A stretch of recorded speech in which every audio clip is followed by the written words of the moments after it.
오늘 사무엘상 22장은 아마 구약 성경 가운데 가장 비극적인 사건 중에 하나, 뭐 탑5를 뽑으러 간다면 그 안에 들 만큼 굉장히 비극적인 사건이 기록이 되어 있습니다. 사무엘상 22장은 다윗은 이제 높 땅을 떠나서 아둘람 굴에서 새로운 공동체를 시작하게 되고, 다윗이 떠났던 그 높 땅에는 정말 끔찍한 재앙이 임하게 됩니다. 이 모든 과정들이 22장에 기록이 되어 있는데, 이것을 전체적으로 살펴보게 되면요. 아둘람 굴에서 다윗은 독자적인 세력을 형성하게 됩니다.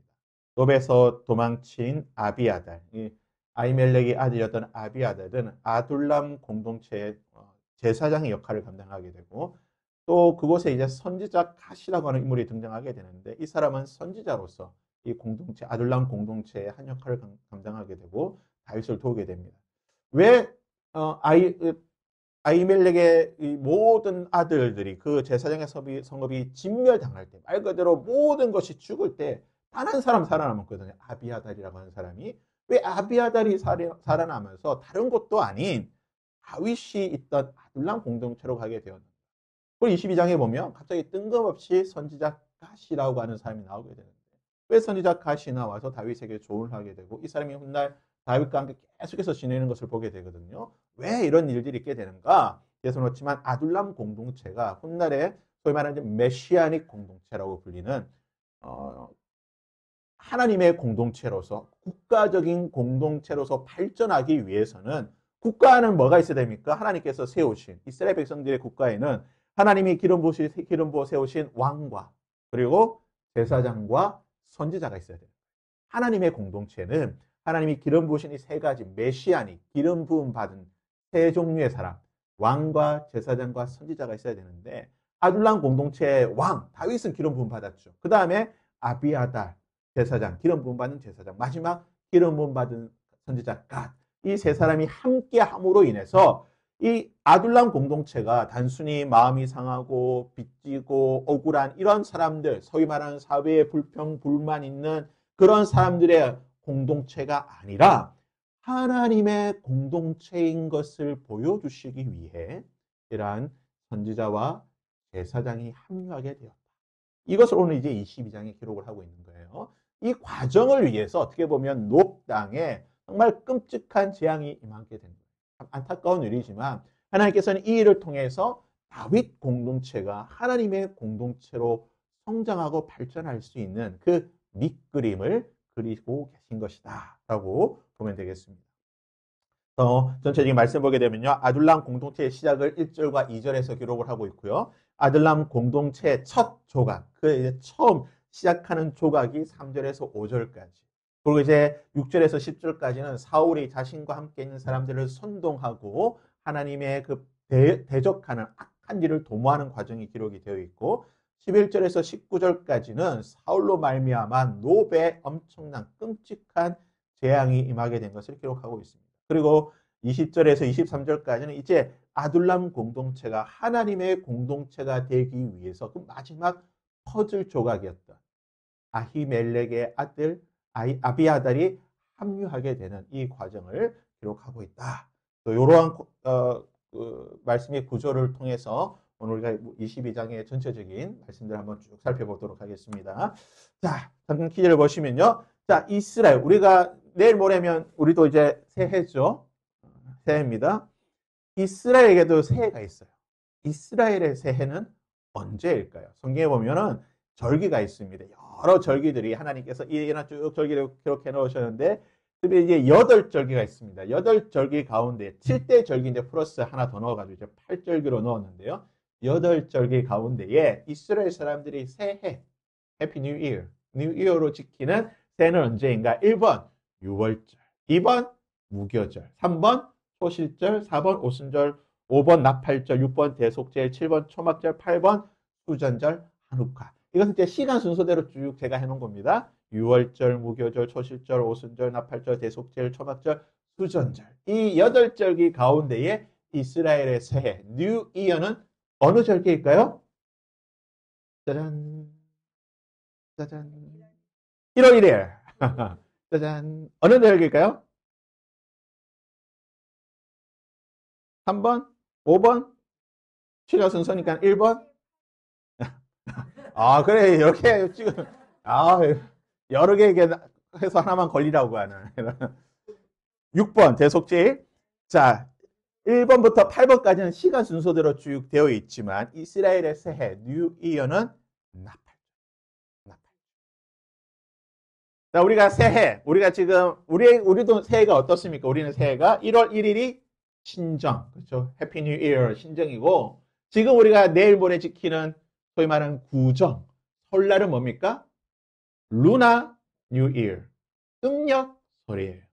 중국이 지금 음력설 우리의 설이다. 차이니스 뉴 이어라고 해야 된다라고 막 지금 뭐 인터넷에 SNS에 막 그렇게 말하고 있지만, 보편적으로 음력설은 루나 뉴 이어, 음력 말 그대로 달의 새해죠. 그러니까 신년은 태양, 선 이어고 지금은 뉴 이어, 루나 이어인데, 이스라엘 백성들에게도 마찬가지예요. 이스라엘 백성들은, 자, 한번 더 물어볼까요? 이스라엘은 새해가 몇 번 있을까요? 이스라엘의 새해. 이스라엘은요, 새해가 몇 번 있을까요? 모두 2번? 조금 더 써봐요. 3번? 조금만 더 써봐요. 이스라엘 새해가 4번입니다. 이 사람들 정말 대단한 사람이에요.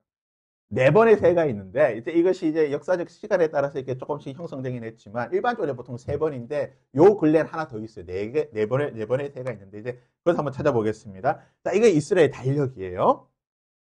자, 안에 검정으로 된 게 뭐냐면은, 양력이죠. January, February 쭉 해가 쭉 나왔죠. 보이죠? 검정으로 해가지고 1월, 2월, 3월 쭉 써놨죠. 자, 요게 검정계 양력입니다.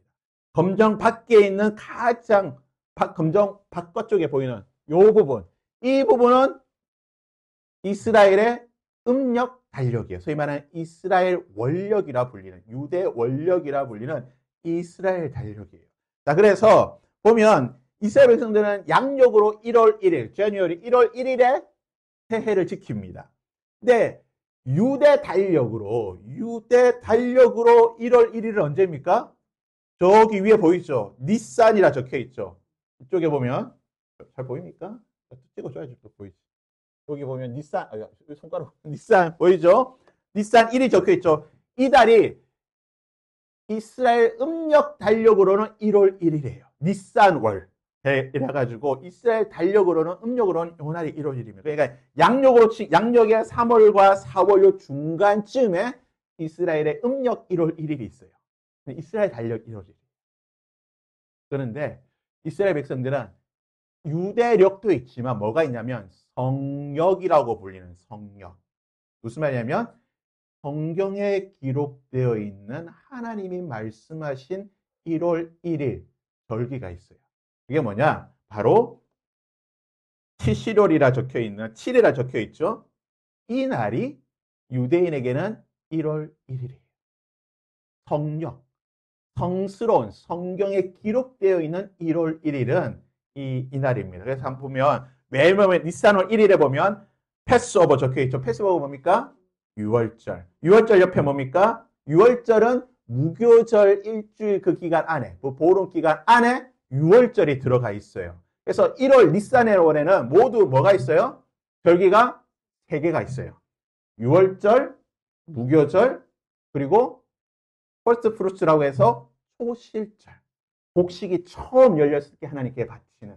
그래서 니산월 1월 1일은 1월 달에는 새 절기가 순서대로 무교절, 유월절, 초실절이 쭉 시작이 되는 것이고, 이것을 쭉 해서 초실절에서 쭉 해서 50일이 지나면 무슨 날이 있습니까? 윅스라고 해가지고 무슨 펜타코스트 오순절. 50일이 지나면은 여기 시반월이라고 해가 욕 아닙니다. 시반. 정확하게 말하면 시반. 그래서 3월, 유대력으로 3월에 뭐가 있어요? 오순절이 있어요. 그래서 오순절까지 해서 3월까지 총 4번의 절기가 지나게 됩니다. 그러니까 거의 이제 봄절기예요. 소위 말하는 이제 봄절기라고 해가지고, 봄절기에는 유월절, 무교절, 초실절, 오순절까지 봄절기를 지나고 나면 쭉 여름을 지나게 되죠. 4, 5, 6. 여름은 아무 절기가 없어요. 농사지어 바쁘니까 아무 절기가 없고 쭉 가다가 7월에, 그러니까 우리 양력으로 치면은 거의 몇 월요? 9월과 10월 요 즈음에 트시릴월이라고 해가지고 7월 달에 또 3개의 절기가 있습니다. 7월 1일 첫날은 무슨 절기가 있냐? 트럼펫, 나팔절. 로시 하샤나라고 하는 나팔절이 있고, 나팔절에서 일주일이 지나면 무슨 날이 있냐면 소위 말하는 대속죄. 대속죄이라고 이스라엘 백성들의 1년의 모든 죄를 속함받는 대제사장 이스라엘 백성들의 죄를 가지고 지성소에 들어가서 하나님께 속죄함을 받는 대속죄일이 이날에 있어요. 7월 달에. 대속죄일이 끝나고 나면 뭐가 있냐? 수콧이라고 불리는 초막절, 장막절이 있어요. 이게 이제 가을절기야.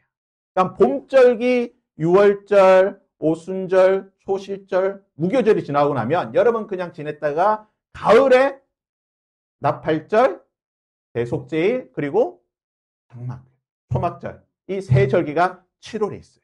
이걸 지나고 나서 쭉 보면 9월쯤에 뭐가 있습니까? 소위 말하는 한우카, 수전절. 우리로 치면 성탄절이 이때 있는 거예요.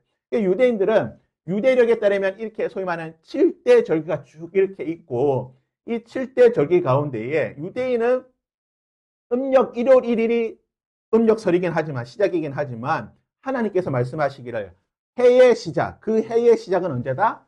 나팔을 부는 7월 초 하루, 나팔절이 그 해의 시작이 될 것이다라고 하나님께서 말씀하셨기 때문에 성욕으로 치면은, 하나님의 성스러운 절기의 달력으로 치면 1월 1일은 언제라고요? 7월 1일인 나팔절. 이 날이 유대인들에게는 새해예요. 그러니까 유대인은 기본적으로 설날이 3번이죠. 1월 1일, 양력 1월 1일 되면 해피 뉴 이어. 전 세계적으로 함께하고. 또 유대력에 따라서 또 니산월 1월이 되면 또 새해가 되는 거예요. 그냥 일반적인 유대력으로 따라서. 또 유대력으로 쭉 6개월 지나고 나면 7월 1일 되면 성경에 기록되는 성욕에 따라서 나팔절이 유대인들에게는 공식적인 1월 1일이 되는 거예요. 또 이 중간에 뭐가 있냐면, 오히려 치면은 식목일 같은 그런 날이 있어요.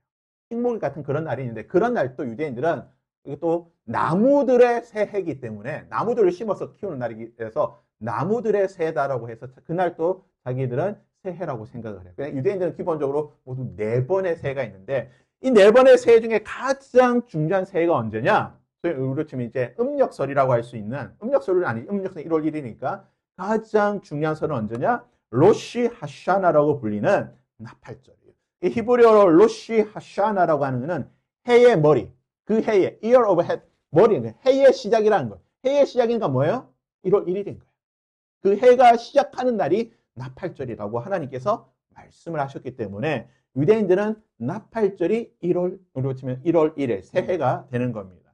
그래서 유대인들에게는 기본적으로 아까 봤던 3번 또는 4번의 새해가 있다라는 거죠. 그래서 성경에서 말하고 있는 7째 달의 첫째 하루, 초하루, 이 날은 어떤 날인가? 레위기 23장 24절에 보면 나팔을 불어서 기념해야 된다. 그리고 민수기 29장 1절에서는 이 날은 나팔을 불어야 된다. 성경에서는 다른 절기에는 나팔을 불어라고 말하지 않지만 이날만 7월 1일 이 날에는 나팔을 불어야 된다라고 말해서 나팔절이라고 우리가 부르는 날입니다. 나팔절. 그런데 아까도 봤지만 이 지도에서 봤지만 니산월이 있고 그 다음에 여기 티시월이 있는데 유대인들에게는 음력 1월에 니산, 이게 니산월이 아비벌이라고도 불러요. 아비벌 또는 니산월이라고 불리기는 하는데 이 아비벌 니산월 보이시죠? 아비벌 1월 1일 종교력으로 따르면 1월 1일인데 이 날이 성경에 보면 출애굽기에 보면은 유대인들의 전승에 따르면 이 날이 출애굽이 있던 날이라고 해요. 즉 6월절에 있던 날. 6월절이 시작했던 날이 언제냐? 이 니산월 1월 1일이에요. 그래서 종교력 그리고 유대인들이 그들이 절기로 삼고 있는 여러 날들의 가장 중심이 되고 기준이 되는 날이 언제냐? 바로 이 아비벌 1월 1일이에요. 음력 1월 1일이기 때문에 유대인들은 이 날을 기준으로 해서 왕의 통치해를 계산하게 됩니다. 이게 무슨 말이냐면 여러분 나중에 성경 보시면 뭐 이렇게 성경을 깊이 있게 연구하면 이게 좀 나타나긴 하는데 열왕기상하, 역대기상하 이 왕들의 연대기를 보면 안 맞아요. 해가 안 맞아. 그러니까 열왕기에 나와 있는 통치 연도하고 역대기에 나와 있는 통치년도가 어떤 거는 맞고 어떤 거는 안 맞아요. 어떤 거는 한 해가 빗나가기도 하고 어떤 거는 또 잘 맞아. 왜 그러는가 성경학자들이 연구를 해보니까 아니요, 열왕기에서는 예를 들어서 10년이라고 되어 있고 역대기에서는 9년이라 되어 있는 거예요. 한 해가 똑같은 왕의 통치년도인데 한 해는 10년이고 한 해는 9년인 거예요. 왜 이럴까 생각해 보니까 바로 이것 때문에 니산월 또는 티시리월 즉위년도가 니산월에 즉위했느냐 티시리월에 즉위했느냐. 그러니까 일반적으로는 종교력에 따라서 니산월을 즉위하는 것으로 해서 해를 계산하기도 하는데 제사장들이 기록할 때는 제사장들은 니산월보다는 티시리월을 중심으로 해서 기록하는 경향이 있어가지고 그렇게 기록하게 되면 벌써 6개월이 차이 나잖아요. 6개월이 차이 나는데 이게 연도가 길어지면 때로는 1년 이상 연도가 어긋나는 경우가 있어요. 그래서 제가 학교 다닐 때 교수님이 숙제를 내줬어요. 성경 읽어보면 이 열왕기부터 열왕기 역대기 읽어보면서 왕들의 연대 통치년도를 한번 쭉 계산해봐라. 예를 들어서 다윗은 몇 년 통치했고 다윗의 아들은 언제 해봐야 쭉 써버렸는데 실제로 안 맞아. 여러분 한번 해보세요. 한 해씩 빗나가는 왕들이 있어. 왜 빗나가느냐? 바로 이 통치 기준이 되는 어느 달에 즉위했는가를 계산할 것이냐. 그에 따라서 조금씩 빗나가긴 하는데 아무튼 기본적으로 유대인들은 이 니산월 아비월을 1월 1일로 생각하고 왕의 통치년도로 계산을 하게 됩니다. 그건 이제 일반적인 기준인데 일곱째 달, 소위 말하는 티시레이월, 티시리월이라고 하는 이 월은 유대인의 전승에 따르면은 하나님께서 천지 창조를 언제 하셨는가? 이날 하셨다고 생각해요. 7월, 티시리월에. 이게 유대인들의 랍비들의 전승이에요. 랍비들은 하나님께서 천지 창조를 이날 했기 때문에 그러기 때문에 뭡니까? 이날이 해의 시작이에요. 하나님께서 천지를 창조하셨으니까. 천지를 창조하신다기 때문에 이날이 시작이고 아까도 봤지만 니산월에도 절기가 3개가 있고 티시롤에도 절기가 3개가 있어요. 그러니까 중요한 절기는 니산월과 티시리월, 티시레이월 이 세 절기가 다 포함이 되어 있어요. 특별히 이 티시리월에는 7월 1일은 나팔절, 7월 10일은 대속절, 7월 15일은 초막절. 이스라엘 백성들에게 너무나 중요한 절기가 이날에 다 모여 있어요. 그래서 이스라엘 백성들은 이날을 명절의 달이다라고 이야기해요. 우리로 치면 1월 1일에 새해고 1월 1일 보름 지나면 뭐 있어요? 정월 대보름이 있는 것처럼 이스라엘 백성들도 이 7월 1일이 7월 달이 명절의 달로 아주 중요한 달입니다. 이 나팔절은 구약에서 하나님께서 나팔을 불라고 되어 있는데 민수기 10장 2장에 보면 나팔이 지난번에 보았지만 나팔은 두 종류예요. 은나팔이 있어요. 은으로 만든. 민수기 10장 2장에 이 은나팔을 불라 되어 있습니다. 실제로 이 AD 70년에 티토 장군이 이스라엘 예루살렘을 함락할 때에 성전의 여러 가지 기물들을 훔쳐갈 때에 그런 장면들을 조각해 놓은 거거든요. 여기 보시면 메노라 보이시죠? 메노라도 있고 여기 있는데 여기 보면 이렇게 이거 보이십니까? 이렇게 X표로 된 거. 이게 뭘까요? 은나팔이에요. 성전에서 보관하고 있던 은나팔을 보관하고 있었는데 이것도 훔쳐간 거예요. 로마인들이. 그러니까 성전에서도 은나팔을 썼다는 거예요. 은나팔은 제의적, 소위 말하는 이제 예배드리고 제사 드릴 때 부는 나팔은 아니에요. 전쟁을 알리거나 어떤 그런 용도로 쓰는 거기 때문에 대성으로 쓰지 않지만 아무튼 이게 성전에 보관이 되어 있었고 하나님께서 은나팔을 제사장 또 부르라고 했기 때문에 은나팔 또 보관을 하고 있었다는 것을 보게 되는 겁니다. 은나팔이 있고 또 뭡니까? 양각나팔, 소위 말하는 쇼파르라고 불리는 양각나팔이 있죠. 이 양각나팔도 참 재밌는 게 양각나팔이 더 중요한 건데 양각나팔은 이 양의 뿔로 만들어요. 소뿔이 아닙니다. 양각, 양의 뿔로 만들어야 되는데 어떤 양의 뿔로 만드냐? 양의 뿔로만 만들어요. 왜 그러냐? 아브라함의 믿음과 순종을 상징하기 위해서. 아브라함이 이삭을 대신해서 하나님께 번제를 드릴 때에 무엇을 바쳤죠? 숯불에 뿔이 걸려있는 숫양으로 번제를 드렸어요. 그렇기 때문에 이 쇼파르, 하나님께 제사 드리기 위해서 부는 나팔은 숫양의 뿔로만 만들게 되어 있어요. 또 재밌는 것은 송아지 뿔로는 만들어서는 안 돼요. 촛불도 안 되고 송아지 뿔도 안 돼요. 특별히 송아지 뿔은 왜 안 되냐? 이스라엘 백성들이 광야에서 뭘 하게 됩니까? 금 송아지를 만들었죠. 금 송아지 만들어서 우상 숭배를 했기 때문에 송아지 뿔로 만들면 안 돼. 양각의 쇼파르는 철저하게 숫양의 뿔로만 만들게 되어 있고 대속제일에 이 양각 나팔을 길게 불을 통해서 하나님의 은혜를 선포하고 이스라엘 백성들이 사죄를 함을 받았다라고 하는 것을 선포하게 됩니다. 그러면 이 유대 랍비의 유명한 랍비가 이렇게 정리를 한 게 있어요. 나팔절에 왜 나팔을 불어야 하는가? 하나님께서 나팔절에 나팔을 불라라고 지금 우리가 성경에서 말씀을 하고 있지만 유대 랍비가 성경을 쭉 찾아보니까 우리가 나팔을 불어야 되는 이유가 뭔가 총 10가지를 뽑더라고요. 첫 번째는 천지창조. 왜냐? 7월 달에 천지를 창조했기 때문에 하나님의 천지창조를 기념하기 위해서 불어야 됩니다. 또 새해잖아요.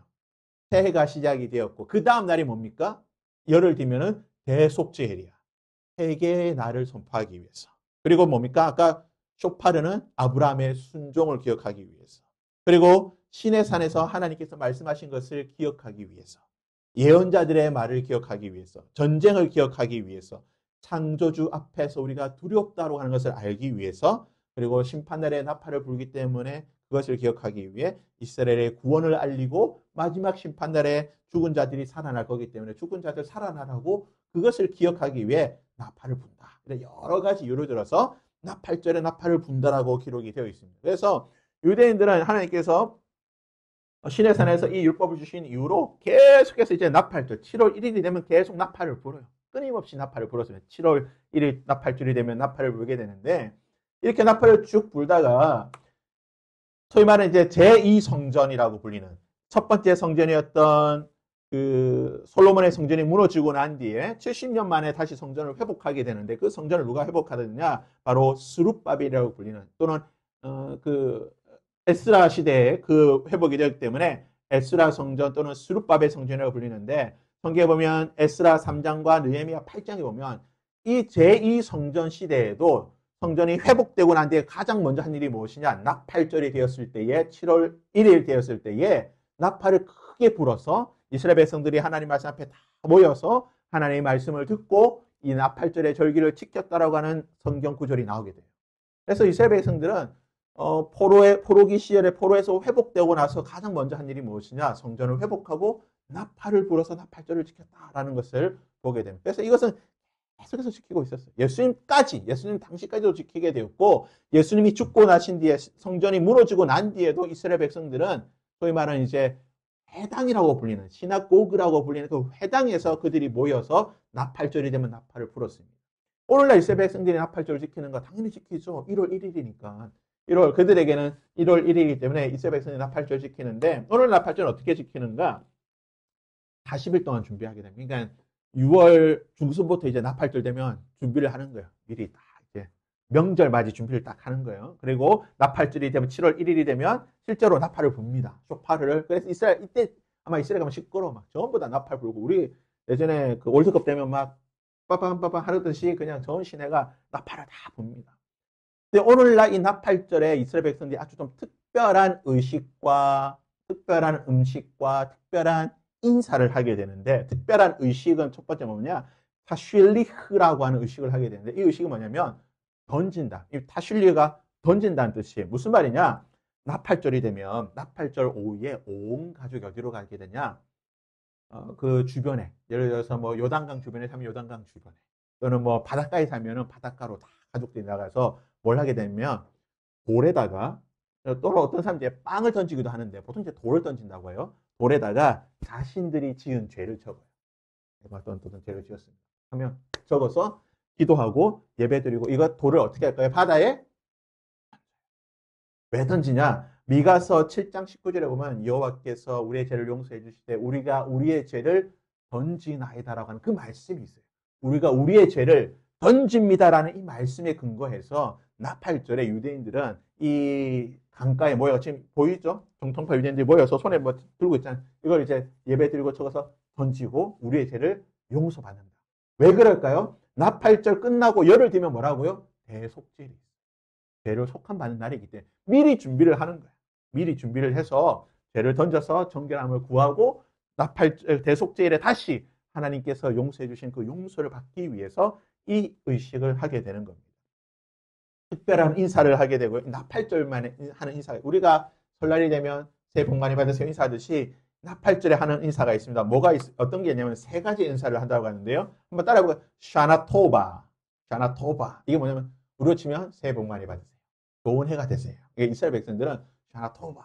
이게 나팔절이 되면 샤나토바라고 인사합니다.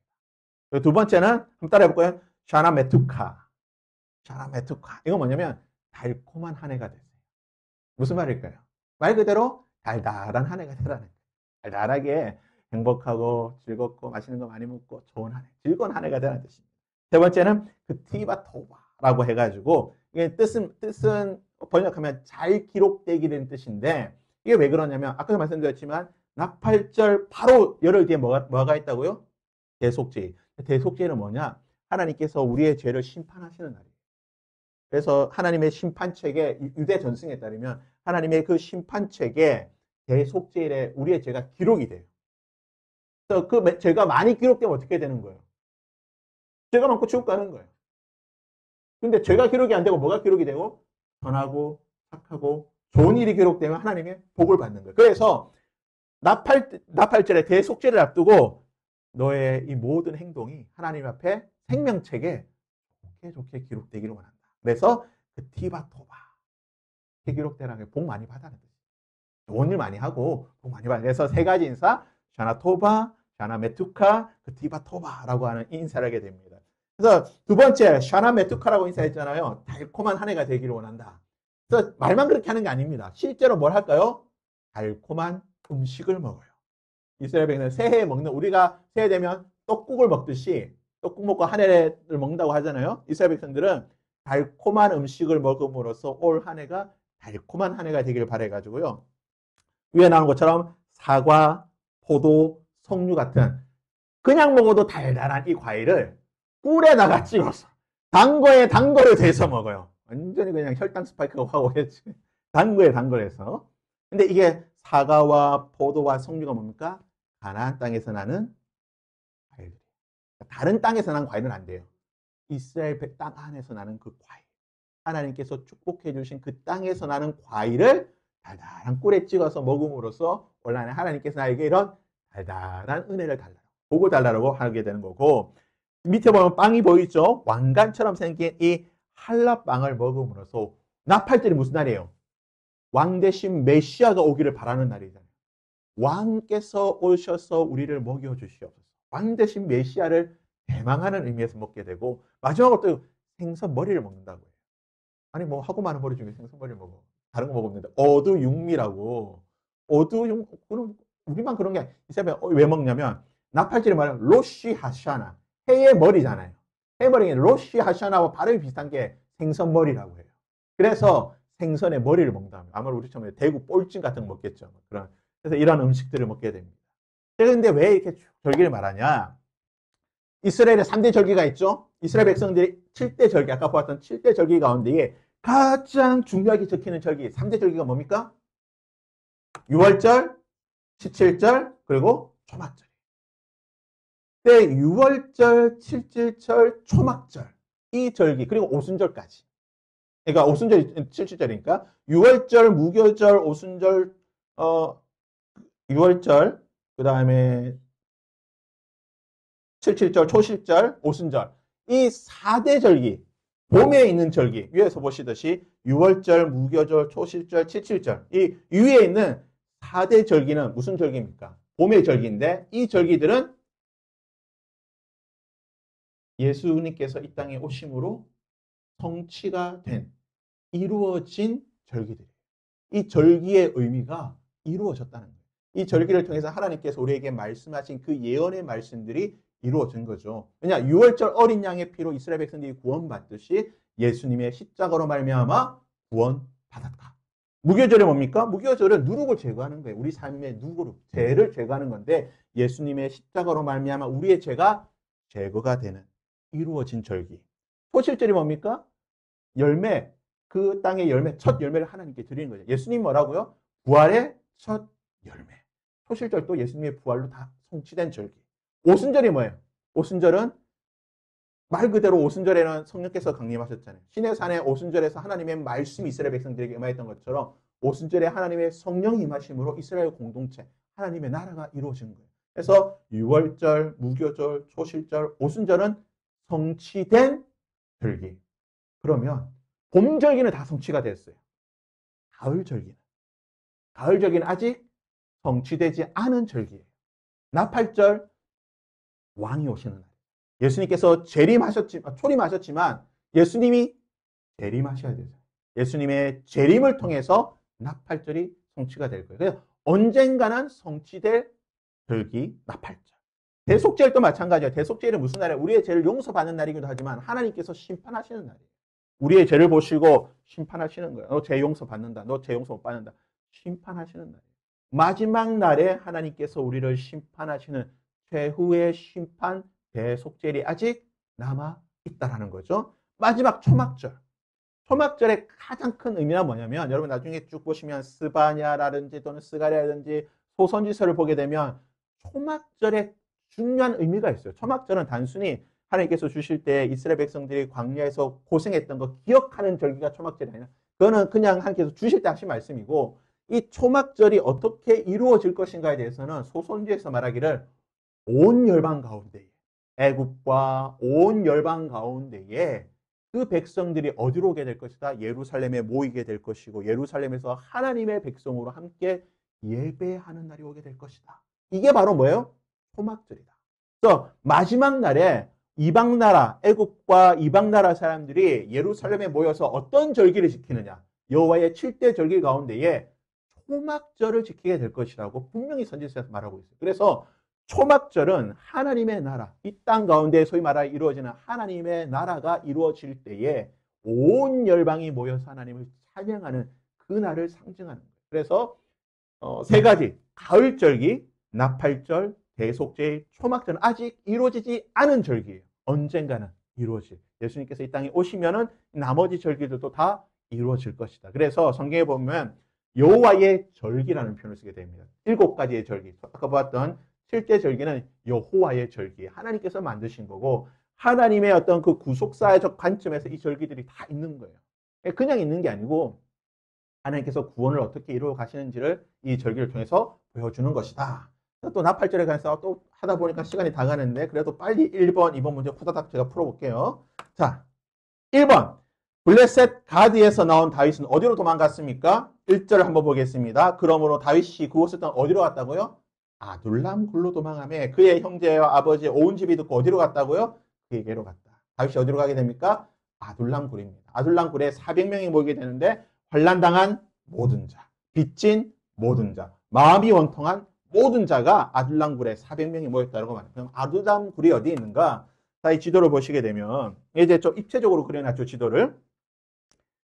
이 곳 가운데 아둘람 굴이 어디에 있을까요? 다윗이 어디에 숨어야지 잘 숨었다고 소문이 날까? 한번 여러분이 만약에 내가 다윗이다. 여러분이 다윗이면 이 지도 가운데 어디에 숨겠습니까? 내가 다윗이다라고 하면.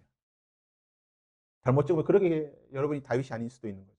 다윗이라고 하면 어디에 숨었을까? 예루살렘이랑 그렇죠. 멀면서 또 어디에? 블레셋과는 가까운 국경 지역이죠. 왜냐? 사울이 함부로 오지 못하고 자신은 또 안전한. 그리고 또 뭡니까? 도망가기 때문에 숨을 곳이 많은 지역. 그래서 보시면 여기 엘라라고 보이죠? 듬성 보이는 여기 엘라.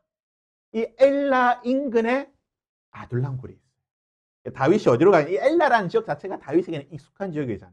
여기서 골리앗과 싸웠고 나중에 가드 왕에도 갔고 가드 왕에서 다시 나올 때도 이 가까운 지역이기 때문에 이 엘라 지역 근처에 지금 돌로 보이는 이 모든 게 뭐냐면 다 굴들입니다. 바위 굴로 되어 있는 지역. 지도로 보시면 아둘람 굴은 엘라 골짜기 안에 있습니다. 위에서 보게 되지만 위에서 보게 되면 빽빽한 나무와 작은 언덕이 있는데 이 작은 언덕들 안에 보면 작은 굴들이 다 있어요. 대략적으로 넓혀보게 되면 엘라에서 스다바 골짜기 요 폭이 어느 정도 되냐면 대략 한 9km에서 10km 돼요. 굉장히 넓죠.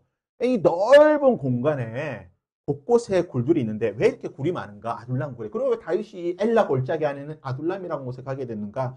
오늘날 많은 고고학자들과 지질학자들이 가서 보니까 여기 보십시오. 위에는 땅이에요. 땅. 위에 땅 아래 보면 이렇게 굴들이 파져 있어요. 이 흙이 바위긴 한데 쉽게 깰 수 있는, 우리로 치면 이제 사암 같은, 이렇게 뭐 망치나 이런 걸로 툭툭 치면 구멍을 팔 수 있대요. 손으로도 파지기도 하기 때문에. 그래서 다윗이 아마 이곳으로 가지 않았을까. 쉽게 굴을 만들고, 더구나 400명이 모여 있어야 되잖아. 물론 한 공간에 400명이 다 있지는 않았겠지만, 몇 군데 나눌 수 있겠지만, 좌우지간 은신처가 될 만한 굴을 만들 수 있는 곳. 이것이 바로 아둘람 굴이에요. 아둘람 지역이에요.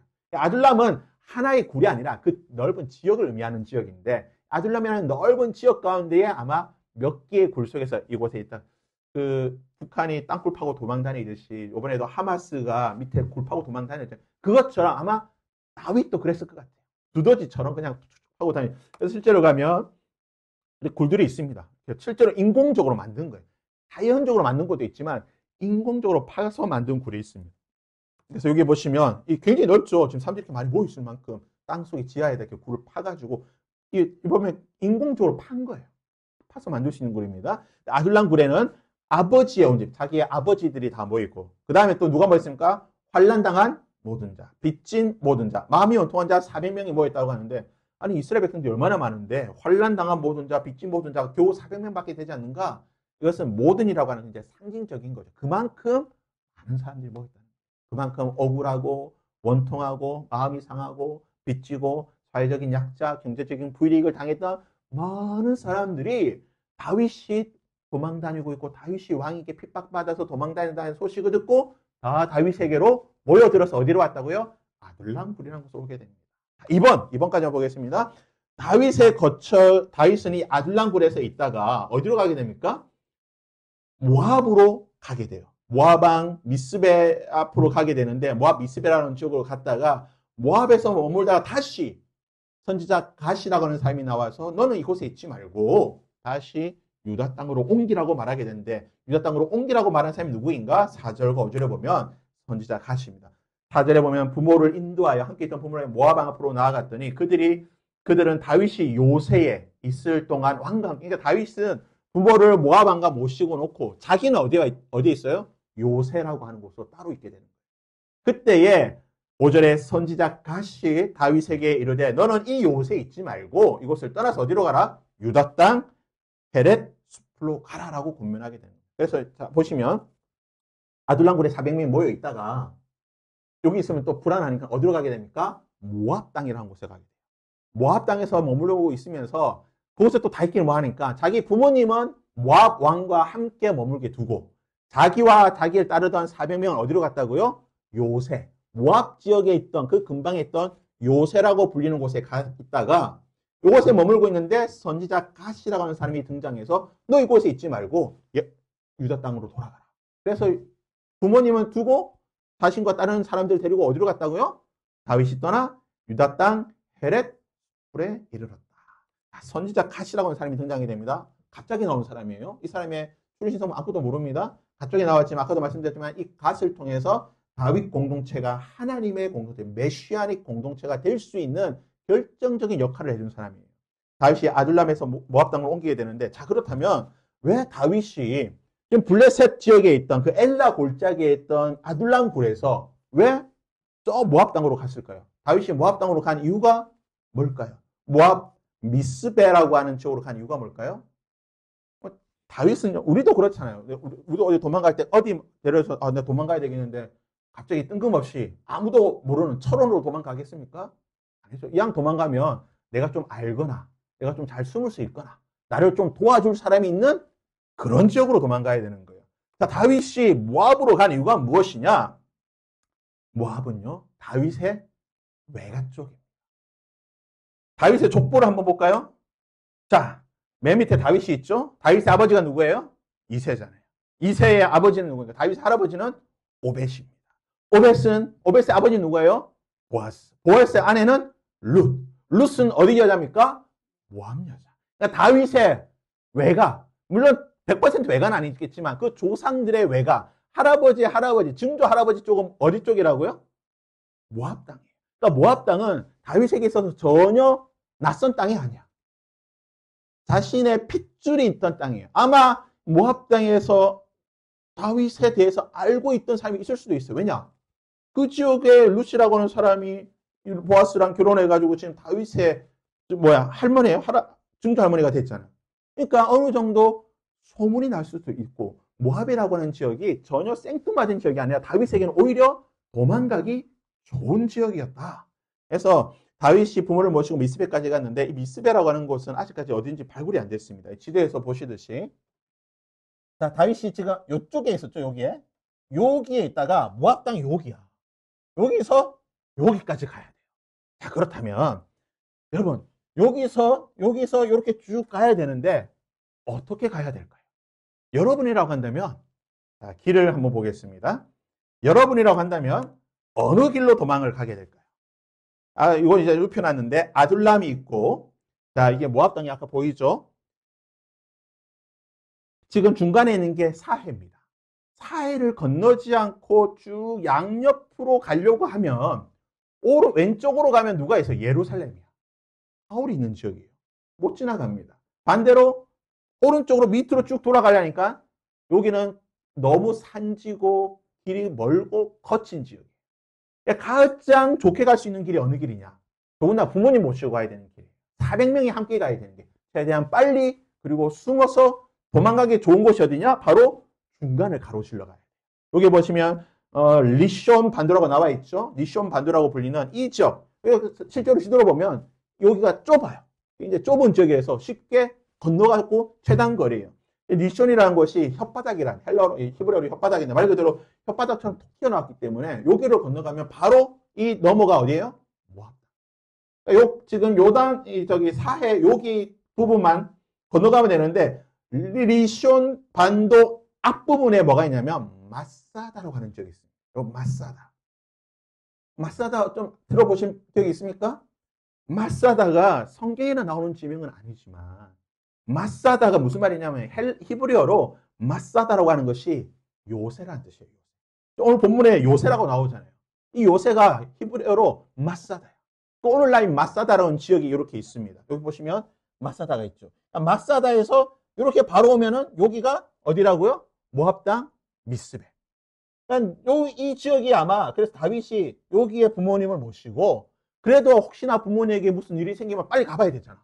다시 돌아가려면 어디로 가야 될까요? 가장 가까운 이 마사다, 요새라고 불리는 이 지역에 있었을 가능성이 많다.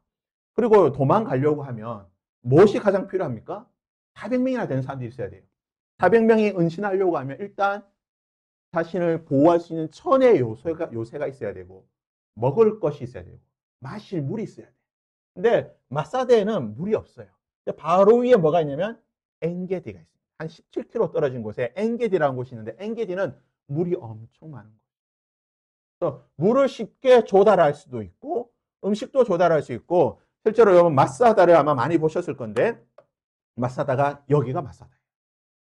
위에 보시면 요 성 위에 보이죠? 맨 꼭대기에 절벽 꼭대기에 이 마사다 엄청나게 운동장 몇 개나 되는 이 엄청난 공간이 있어요. 근데 주변이 다 절벽이야. 여기로 올라갈 수 있는 길은 단 하나밖에 없어요. 또 절벽을 통해서 올라가는 단 하나의 길이 있는데 그래서 이 지역은 천의 요새입니다. 실제로 이스라엘이 이 마사다가 높이가 450m에 있는 절벽에 위치고 히브리어로 요새라고 하는 지역이고 예루살렘이 멸망한 후에 AD 70년에 예루살렘 멸망하고 난 뒤에 열심 당원들 이스라엘 백성들 가운데 소위 말하는 이제 독립투사들이 이 1000명 정도가 가족들을 데리고 이 마사다로 다 피난 갔어요. 로마 군이 이 마사다 밑에서 지도 보시면 이제 요 밑입니다. 위가 지금 여기가 마사다예요. 위에 절벽 보이죠? 저 꼭대기에 지금 1000명이 모여 있고 이 아래쪽에 로마 군단이 2년 동안 3년 동안 주둔하면서 이 사람들을 말라 죽이는 거예요. 항복하고 내려와라. 근데 이 마사다 이 공간이 넓으니까 보시다시피 공간이 넓잖아요. 여기에 물도 저장할 수 있고 비가 오면 물도 저장하는 물 저장 창고 두고 식량 저장 창고를 두고 장기전으로 들어가는 거예요. 마사다에서. 그러니까 1년이 지나도 안 내려와. 2년이 지나도 안 내려와. 몇 년이 안 내려오는 거예요. 1000명이 지금 이곳에 있어요. 1000명이 지금 2년 동안 여기 버틴 거야. 로마 군대가 너무 안 되겠다는 거예요. 어떻게 해야 될까? 점령해야 된다. 근데 지금 450m 높이잖아. 길은 하나밖에 없어요. 절벽길 딱 하나 있고 나머지는 길이 없어요. 올라가는 길이. 어떻게 했을까요? 로마인들이? 여러분이 로마 군단의 군단장이다라고 하면 여러분 어떻게 할 것 같아요? 어떻게 했을까요? 어떻게 올라가야 될까요? 그렇죠. 무식한 게 용감한 겁니다. 고대 전쟁에서는 높은 곳에 성이 있으면 이것을 점령하기 위해서 어떻게 할까요? 똑같은 높이의 토성을 쌓아요. 100m 높이의 성이 있으면 100m 높이의 토성, 흙으로 성을 쌓아서 공격을 해버리는 거예요. 로마군이 똑같은 450m입니다. 정말 무식한. 보십시오. 마사다 여기 꼭대기예요. 보시면 로마 베이스 캠프가 있죠. 로마 군단이 요 밑에 주둔에 있었어요. 여기가 뭐냐면 성을 쌓은 거예요. 성을. 토성을 이렇게 쌓아놨어요. 여기서 밑에서. 땅에서부터 이 비탈길 토성을 쫙 쌓아놨어요. 엄청난 높이의 토성을 쌓아가지고 그 끝에다가 뭘 만들었냐? 공성탑을 만들고 점령을 합니다. 정말 무식하면 용감하죠. 수많은 노예들을 데리고 와가지고 토성을 밑에 쌓아 450m예요. 450m에 비스듬하게 토성을 만들어가지고 거기에 길을 만들고 거기에 끝에다가 공성타워를 만들어서 보시면 이게 그 당시의 모습이에요. 길이 아무 데도 없는데 길이 유일한 길이 여기야. 여기. 여기 유일한 길인데 여기에 다 뭐냐? 토성으로 쌓은 거예요. 흙으로 다 언덕을 만들어서 길 내고 거기에다 쌓아. 그래서 공략해가지고 마사다를 점령을 했어요. 그러니까 1000명이 끝까지 결사항정으로 남았다가 결국은 다 죽습니다. 근데 이 유대인들이 생각해 우리가 이방인의 손에 죽으면 치욕이다. 사울이 그랬잖아요. 이방인의 손에 죽으면 안 된다. 할례 받지 않은 손에 어떻게 죽냐? 수치다 해가지고 서로 죽이는 거예요. 아비가 자식을 죽이고 이웃이 우리 죽이고 서로 딱 죽이고 다 죽이고 2명이 남았어요. 딱 2명이 남았어요. 어떻게 했을까요? 대비를 뽑아가지고 한 명이 다른 사람 죽이고 나는 죽으면 자살하면 안 되잖아. 나는 어떻게 죽어야 될까요? 그러니까 사울처럼 그러한 방식으로 스스로 찔러서 끝까지 어떻게 이 생명을 내 손에 죽지 않고 죽을 수 있는 방법을 강구해서 마지막 남은 그래서 1000명이 나중에 로마 군대에 딱 올라왔을 때 다 죽은 거예요. 1000명이 다 죽고 모든 사람이 다 죽고 이 마지막으로 그 유대인들의 저항의 흔적이 남아 있습니다. 그래서 이스라엘 백성들 오늘날도 이곳이 이스라엘 백성의 저항의 성지입니다. 우리가 치면 우리가 독립운동했던 사람들이 서대문 형무소에서 끝까지 절기를 지켰던 것처럼 유대인들은 이곳이 자신들의 저항의 정신이라 해가지고 유대인들 그 장교 육군 사관학교 졸업하면 마지막 그 인관식을 어디서 하냐? 마사다에서 올라가서 여기 지금 보면 인관식 장면이에요. 올라가서 인관식하고 유대 그 군인들 신병들이 마지막 행군을 어디로 하냐? 이 마사다로 많이 한다고. 마사다 올라가가지고 그래서 이제 우리의 조상들처럼 우리가 수치를 당하지 않겠다 이렇게 하는 것을 보게 됩니다. 오늘 마사다까지 쭉 보았는데 그러면 다윗의 이거를 보시면 하나님께서 다윗을 통해 아둘람 공동체를 시작하게 됩니다. 400명으로 시작된 아둘람 공동체가 사람들이 보기에는 참 게릴라 같죠. 뭐 별문자 않잖아. 마음이 상한 자, 원통한 자, 빚진 자, 억울한 자, 이런 이상한 오합지졸이 모였지만 하지만 하나님께서는 이 공동체를 통해서 뭘 시작하게 됩니까? 하나님의 공동체를 시작합니다. 제사장을 보내시고 왕을 보내고 그리고 선지자를 보내서 하나님의 공동체가 되게 합니다. 이 공동체가 훗날에 뭐가 됩니까? 다윗 왕국의 뿌리가 되었어요. 이것을 통해서 다윗 왕조로 발전하게 만든 거예요. 하나님의 뭐예요? 밑그림이에요. 밑그림은 처음에 몰라. 이게 뭘 그린지 잘 모르죠, 밑그림은. 그러나 점점 그 그림이 어떻게 됩니까? 역사를 통해서 하나님의 은혜를 통해서 점점 그림이 완성이 되어갑니다. 다윗 왕조의 첫 밑그림을 하나님께서 이 아둘람 공동체를 통해서 그리시고 이것이 하나님의 공동체까지 이어지게 되었다라는 것을 오늘 보게 된 겁니다. 다음 주는 이제 이게 녹 땅에 임하였던 이 끔찍한 재앙에 대해서 또 우리 한번 살펴보도록 하겠습니다. 함께